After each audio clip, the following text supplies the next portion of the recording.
जिले में लोकसभा निर्वाचन कार्यक्रम के तहत मतदान संपादित कराने के लिए मतदान दलों को प्रशिक्षण दिया जा रहा है। भारतीय पर्यटन एवं यात्रा प्रबंधन संस्थान में 10 अप्रैल तक प्रत्येक दिन 2 सत्रों में ये प्रशिक्षण दिया जाएगा। मतदान दलों के प्रथम चरण के प्रशिक्षण में पीठासीन अधिकारी एवं मतदान अधिकारी को प्रशिक्षित किया जाएगा, जिससे वे मतदान संपन्न कराने की बारीकियां सीखें। प्रशिक्षण के लिए मास्टर ट्रेनर्स नियुक्त किए गए हैं।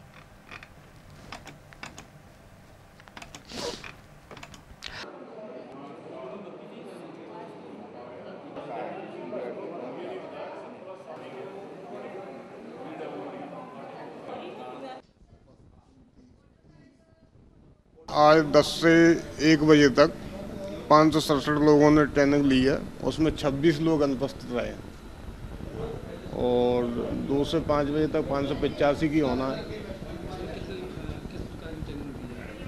ट्रेनिंग चुनाव से संबंधित है, जो भी है BOCU के बारे में समझाया, वीवीपैट भी लगा हुआ है, उसके संबंध में समझाया जा रहा है। मास्टर ट्रेनर लगे हुए। ग्वालियर के महाराजपुरा थाना इलाके में रहने वाले एक रिटायर्ड एयरफोर्स कर्मचारी के पुत्र ने फांसी लगाकर आत्महत्या कर ली। बताया गया है कि मृतक अंकित शर्मा का 27 मार्च को 11वीं का रिजल्ट आया था, जिसमें वो एक सब्जेक्ट में फेल हो गया था, जिसके बाद डिप्रेशन में आकर उसने आत्महत्या कर ली। पुलिस ने मृतक के पिता की जानकारी पर मर्ग कायम कर मृतक के शव को PM हाउस पहुंचाकर विवेचना शुरू कर दी है।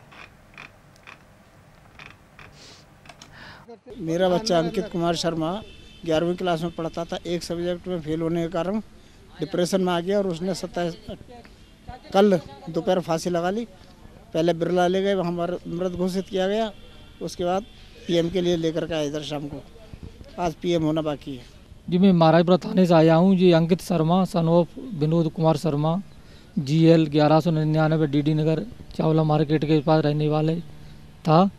इसका कक्षा 11वीं का छात्र था। 11वीं में फेल होने के कारण 27 तारीख को रिजल्ट आया था और डिप्रेशन में होने से कल उसने फांसी लगाई। इसको जो बिरला हॉस्पिटल ले गए, रास्ते में ख़त्म हो गया। आज ये JH में PM इसका कराया जा रहा है। इसके पिताजी सेवानिवृत्त एयरफोर्स के कर्मचारी हैं।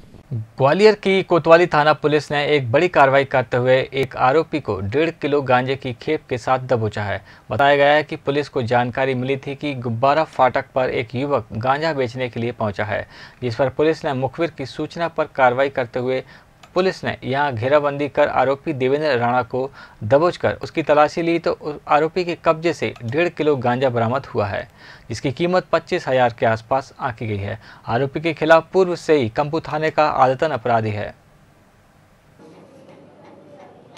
ये पुलिस थाना कोतवाली को इस आशय की सूचना मिली थी कि देवेंद्र राणा पुत्र मेहताब सिंह राणा ये गांजे का कारोबारी है और अवैध रूप से गांजा विक्रय करने के लिए ये गुजरात पुल होकर निकलने वाला है। इस सूचना पर से पुलिस द्वारा घेराबंदी की गई थी और इसको गुब्बारा फाटक के पास में गिरफ्तार किया है। इसके कब्जे से 1.5 किलो गांजा बरामद हुआ है, जिसकी बाजारू कीमत लगभग 20-25 हज़ार रुपये है। आरोपी जो है मूल रूप से बिलारा गांव का रहने वाला है, थाना हस्तिनापुर क्षेत्र का, और अभी विगत कई सालों से ये शिवाजी नगर आमखों में रह रहा है और थाना कंपू का ये निगरानी बदमाश भी। इसके विरुद्ध धारा 20 का NDPS एक्ट के तहत प्रकरण पंजीबद्ध किया गया है और आरोपी को आज न्यायालय पेश किया जा रहा है। PMT महा घोटाले में CBI ने जांच के 24 आरोपियों के खिलाफ पूरक चार्जशीट पेश कर दी है। वहीं Gulab Singh Kirar, doctor BR Shrivastava, doctor Pankaj Trivedi सहित 9 लोगों के खिलाफ कोई सबूत नहीं मिलने पर क्लीन चिट दे दी है। साथ ही एक आरोपी के हाजिर नहीं होने पर गिरफ्तारी वारंट जारी किया गया है। गौरतलब है कि सुप्रीम कोर्ट के आदेश के बाद CBI ने PMT महा घोटाला मामले की जांच करते हुए 24 आरोपियों के खिलाफ अतिरिक्त सबूत जुटाए हैं। इन सभी आरोपियों के खिलाफ धारा 420, 467, 468, 471, 477, 120B के साथ ही परीक्षा अधिनियम के तहत चालान पेश किया है। इनमें 19 पहले से जमानत पर चल रहे हैं। जिन आरोपियों के खिलाफ सबूत नहीं मिले हैं उनको क्लीन चिट दी गई है। क्लीन चिट वालों में Gulab Singh Kirar, doctor BR Shrivastava, doctor Pankaj Trivedi के अलावा सुधीर भदौरिया, रश्मि सिंह परिहार, वीर सिंह भदौरिया, CK मिश्रा, SK भदौरिया हैं। वहीं रमेश चंद्र वर्मा का नाम उनके निधन के कारण हटा दिया गया है। CBI ने इसमें सप्लीमेंट्री चालान पेश किया है जो 24 लोगों के अगेंस्ट किया गया है और 8 लोगों को उन्होंने केस में से निकाला है और एक जना एक्सपायर हुआ है, इसलिए उसका केस ख़त्म हुआ है।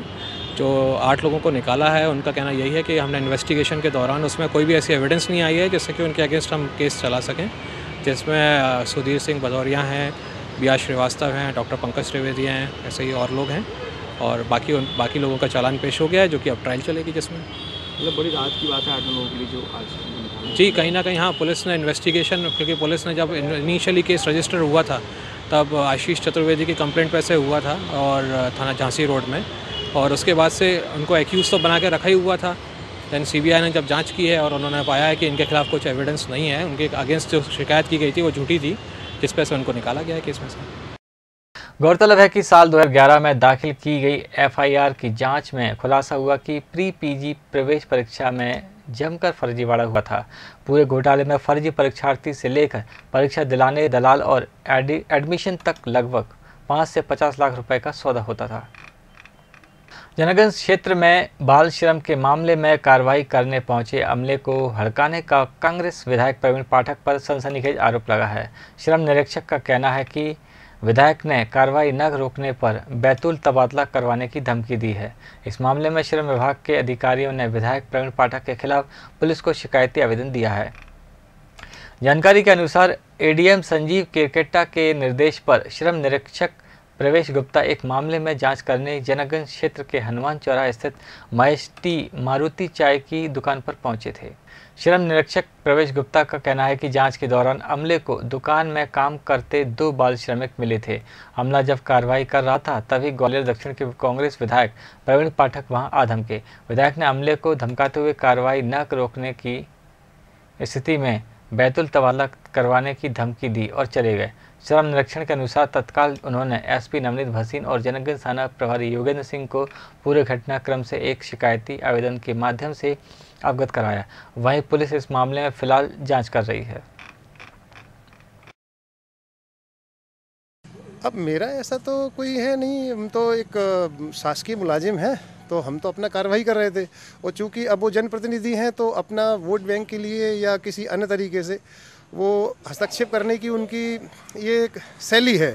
वो पिछले भी मामले आपने प्रकाश में आए थे कि उन्होंने शासकीय जो भी वैधानिक कार्रवाइयाँ हैं उन कार्रवाइयों में उन्होंने बाधा डालने की कोशिश की है। नहीं अभी कुछ उनका श्रम चाइल्ड विभाग संबंधित कुछ आवेदन आया, अभी मैं देख नहीं पाया। अभी मैं चुनाव व्यवस्था में लगा हुआ हूँ, अब मैं देखूंगा फिर बता सकता हूँ। इस संबंध में भी जांच की जाएगी। किसी खिलाफ अब ये भी मैं भी नहीं देख पाया हूँ। उनका आपस में कुछ विवाद हुआ है किसी नितिन मिश्रा चाय वालों से, तो उस संबंध में हम देख के फिर बाद में आपको पूरी क्लियर जानकारी देंगे। ग्वालियर प्रवास पर पहुंचे आम आदमी पार्टी के प्रदेश संयोजक आलोक अग्रवाल का कहना है कि इस बार आम आदमी पार्टी मध्य प्रदेश में अपने उम्मीदवार खड़ा नहीं करेगी और भाजपा के खिलाफ खड़े होने वाले मजबूत प्रत्याशियों का समर्थन किया जाएगा, जिससे कि भाजपा की मोदी और शाह की जोड़ी को दोबारा सत्ता में आने से रोका जा सके। इसके साथ ही प्रदेश के आप कार्यकर्ता हजारों की संख्या में दिल्ली पहुँचेंगे, जहाँ आम आदमी पार्टी के लोकसभा उम्मीदवारों के समर्थन में रैलियाँ और बूथ स्तर तक प्रयास किया जाएगा।